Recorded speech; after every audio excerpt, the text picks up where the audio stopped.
Mon fils a dessiné un bonhomme, avec des bras, 2 bras, et 2 jambes. Et moi j'ai dit « Oh, c'est magnifique !» Bon, c'était pas vraiment magnifique, c'était un bonhomme avec des bras. Alors je me suis demandé si je lui ai rendu service de le féliciter comme ça, alors que oui, c'était bien, mais pas... C'est vrai que je félicite beaucoup.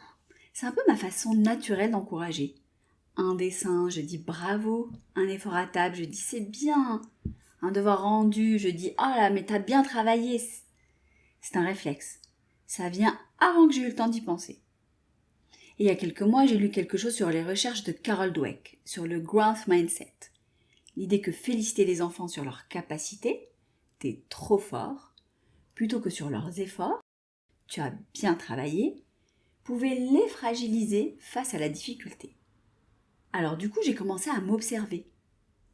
Et j'ai réalisé que je félicitais sur tout et n'importe quoi, indifféremment, avec la même intensité, comme si tout méritait le même enthousiasme.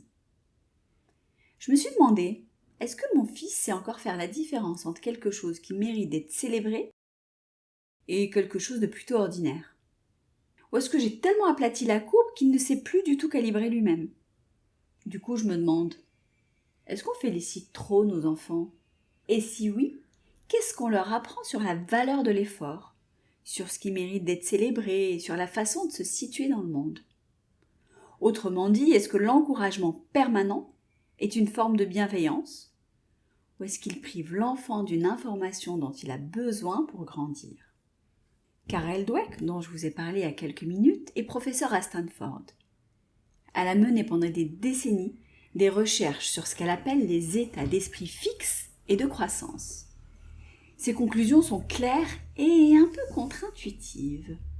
Féliciter un enfant sur ses capacités, comme tu es intelligent, tu es doué, crée un état d'esprit fixe. L'enfant apprend que ses capacités sont une donnée. Alors quand il rencontre une difficulté, il en conclut que ses capacités ne sont pas assez grandes.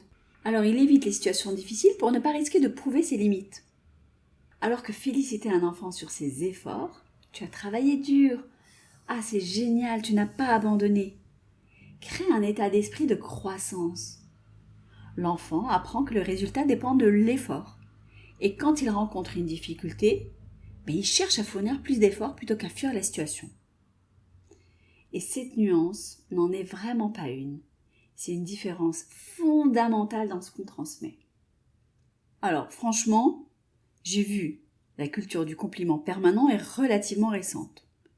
Elle est née en partie d'une réaction à des générations d'éducation où on ne félicitait pas assez, où les enfants ne s'ententaient pas dire bien que rarement.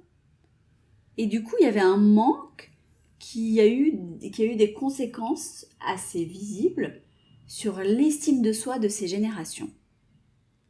Alors on a essayé de corriger ça.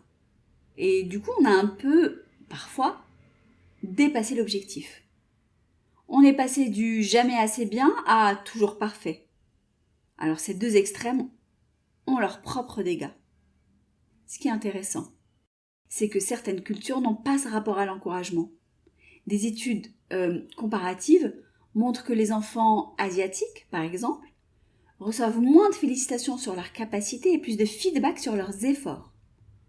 Et ils développent alors une plus grande résilience face à la difficulté scolaire. Moi, ce que j'observe chez mon fils, c'est qu'il a du mal avec les situations où il ne réussit pas du premier coup. Un jeu nouveau, un exercice difficile ou quelque chose qui demande plusieurs essais.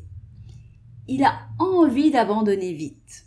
Il peut même dire « Ah, je suis trop nul à ça » ou « C'est trop dur ».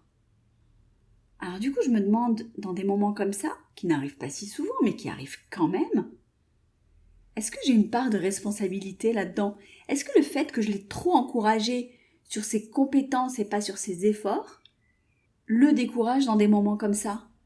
Est-ce que le fait que je le félicite avec la même intensité lui a donné une certaine idée fausse de ce que sont ses propres compétences? Et du coup, est-ce que face à la réalité d'une vraie difficulté, l'écart est trop grand? Moi, ça me trouble. Parce qu'on félicite nos enfants pour les protéger, pour construire leur confiance en eux, et surtout pour qu'ils se sentent capables. Et du coup, en les protégeant de l'information qui ne sont pas toujours exceptionnelles, on les prive de quelque chose d'essentiel. Apprendre à se situer honnêtement, à savoir ce qui est vraiment bien et ce qui est plutôt ordinaire.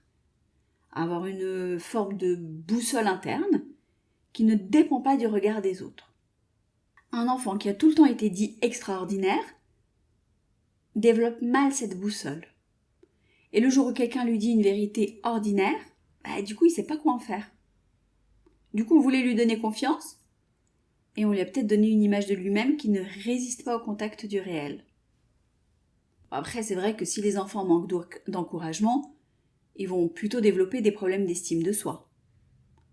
Que le feedback positif, c'est quand même un carburant et que les enfants ont besoin d'entendre que ce qu'ils font est bien remarqué. Ça, j'y crois à fond. La privation de reconnaissance a des effets bien documentés. Et un enfant qui ne s'entend jamais dire que ses efforts sont vus et validés va développer une relation à l'effort et au risque qui peut être durablement fragilisée.